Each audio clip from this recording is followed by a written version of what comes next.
Hello everyone and welcome to another episode of Kinner's Dinners.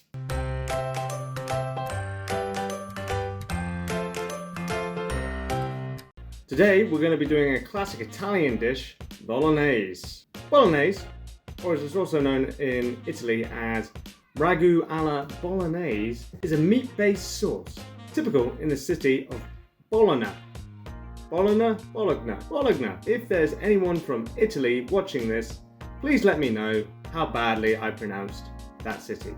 The origin of Bolognese ragu actually is related to the French ragout, which is essentially a stew of ingredients which have been chopped down to very small pieces and became quite popular in the 18th century. Genuine ragu alla Bolognese is slowly cooked and involves several techniques, including sweating, sautéing, and braising. The dish we'll be making today, spaghetti bolognese, is actually famous outside of Italy and is not authentic Bolognese or even Italian cuisine. It is considered inauthentic when encountered by Italians abroad. If you're trying to impress your Italian relatives or friends, don't serve them spaghetti bolognese, as they'll probably be offended.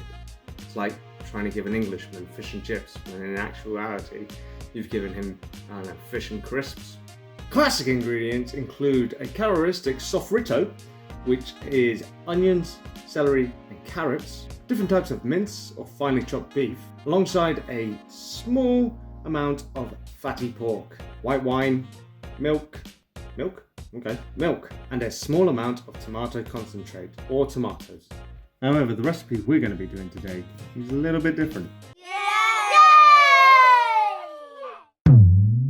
For this recipe, you will need 1 onion, 1 carrot, 1 stalk of celery, an optional 50 grams of smoked bacon, or in this case, pancetta, 2 garlic cloves, a small bunch of dried or fresh basil, 2 teaspoons of olive oil, 250 grams of beef mince, 250 grams of pork mince, 1 tablespoon of tomato puree, an optional 200 milliliters of red wine, 500 milliliters of chicken stock or beef stock, 400 grams of tinned tomatoes or passata, 1 bay leaf, 1 teaspoon of caster sugar, and salt and pepper seasoning.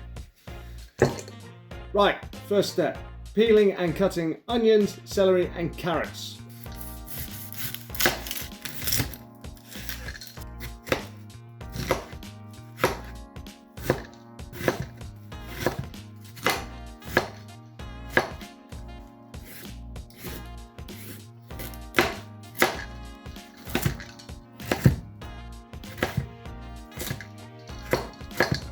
Don't forget to wash your celery stick.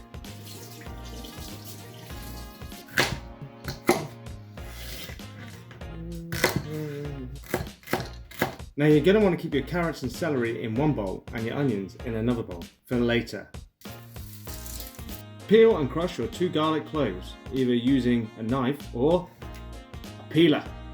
This isn't a peeler, this is actually a garlic crusher.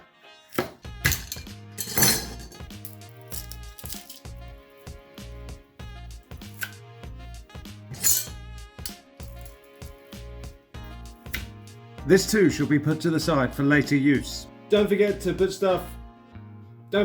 wash stuff.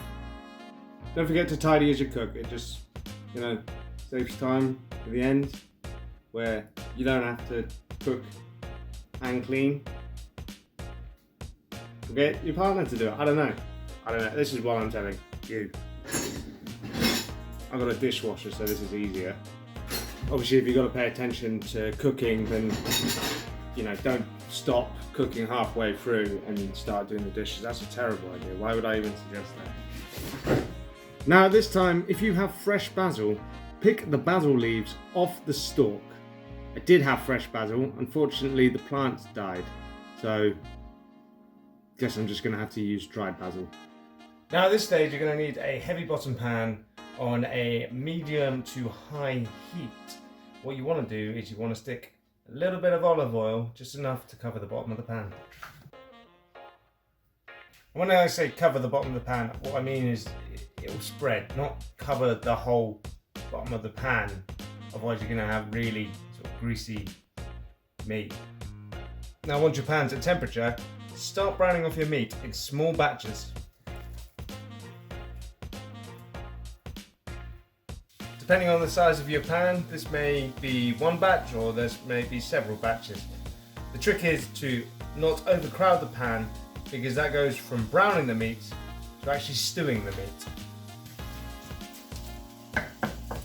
Now if you've got particularly high fat meat, what you want to do to drain off the fat is to get a sieve, and once it's finished browning, pour the meat into the sieve and let it drain for a few minutes.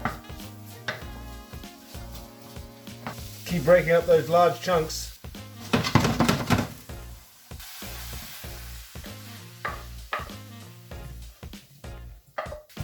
Now put this meat on the side to rest whilst you prepare the rest of the meal. Clean out your pan, add some more olive oil, and begin to brown your carrots and celery. You want to be browning these at the same temperature as you were your meat. Why does it always rain on me? Once the carrots and celery start to soften, this is your chance to add your onions and bacon.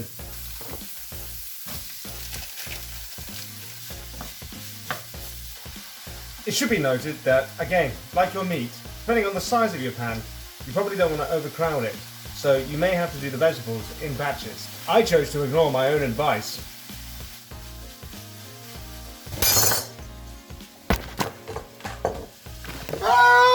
Once the onions have changed to a more translucent light colour, this is your chance to add your garlic for 1 minute.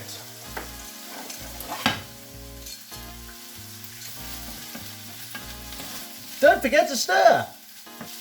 And don't hold your head too close to the pan because it's actually quite hot. After a minute, add your 1 tablespoon of tomato puree. Mix it until the whole thing is tomatoey. This essentially allows you to get the taste of hours of slow cooking condensed down to a much shorter time. Once that's done, add your red wine, but only if you're choosing to do so. Let this condense down by about 2/3.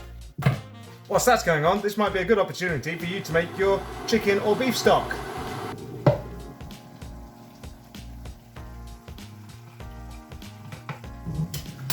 One other thing you can do whilst you're waiting for your red wine to reduce, if you have tinned tomatoes and blend them until they're a passata-like substance, this will give you the effect of passata. If you have passata instead, then obviously just use that. If you don't, or you don't want to make the mess that I am currently making, then don't worry and just add the tinned tomatoes.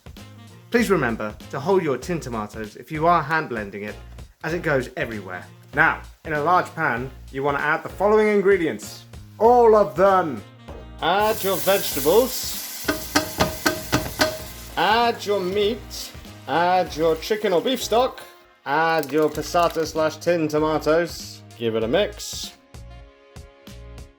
Hello, I am Kinner's Dinners, and this is an apology. An apology for everyone out there who, whilst following my YouTube video, will have noticed that I did not put a bay leaf into the mixture when pouring everything together. The production member who was responsible for this action was fired and later shot. However, I would like to reassure everyone that the bay leaf was added after filming had stopped. Again, Kinner's Dinners apologises for a grievous error and will strive in the future to be better people. Thank you. Once it's at a boil, turn the temperature down to a simmer. And then cover. Oh God, where's the lid? Oh no! Oh, the lid's missing.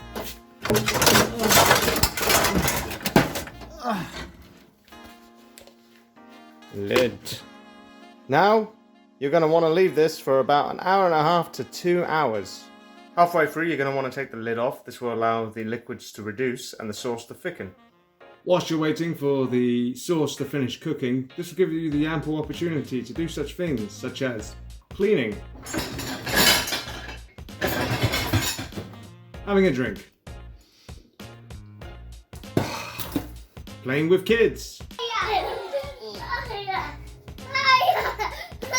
But make sure they're your kids. Contemplating existence.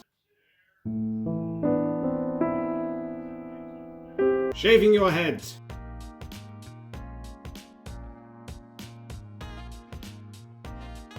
going to the shops.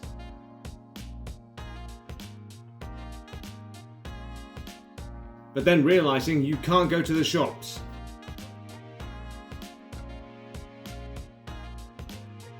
Or simply stare.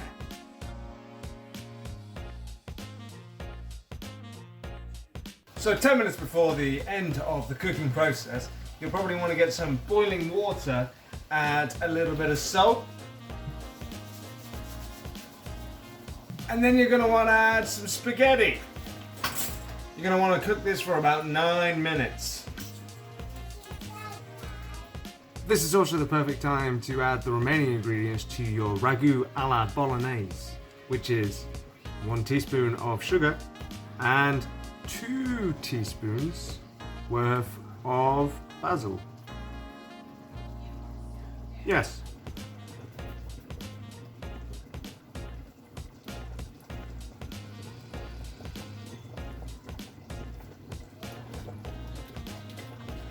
Add that seasoning just to make sure that tastes just perfect.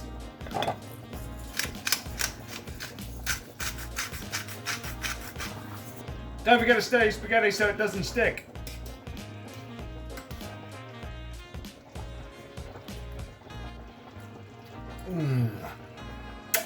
Perfect. Now that the spaghetti's ready, all we have to do is drain it in a colander and start serving it up.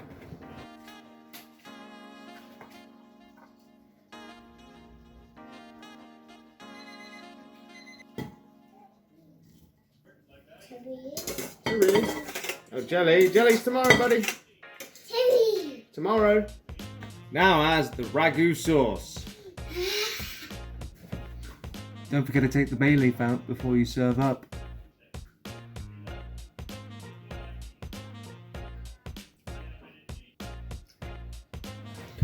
If you want, you can add some grated cheese once you've finished serving everything up. I like to add Parmesan.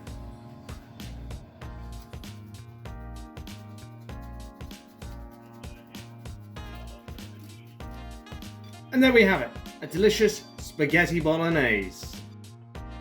Time to see what my biggest critics think. No, sit down. Let's make it curly.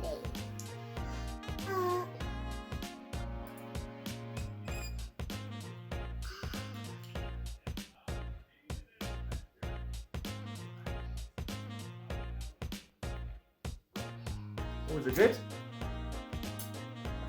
No. No, okay. Let's start. You like it? Yeah. Awesome.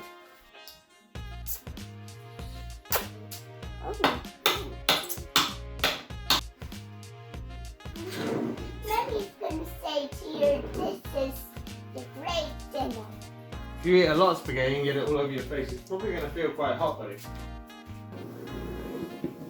Can you put some on my finger to try? You want to try it? No? Are you sure? You're sure, baby?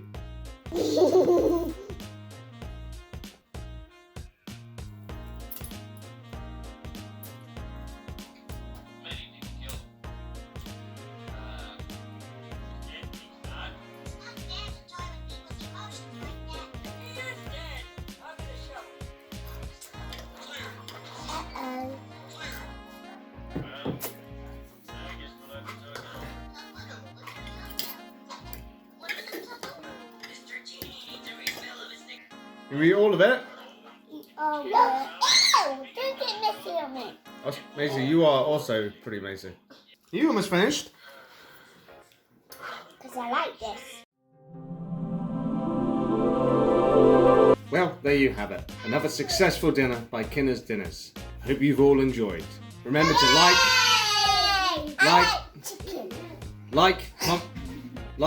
comment, and subscribe.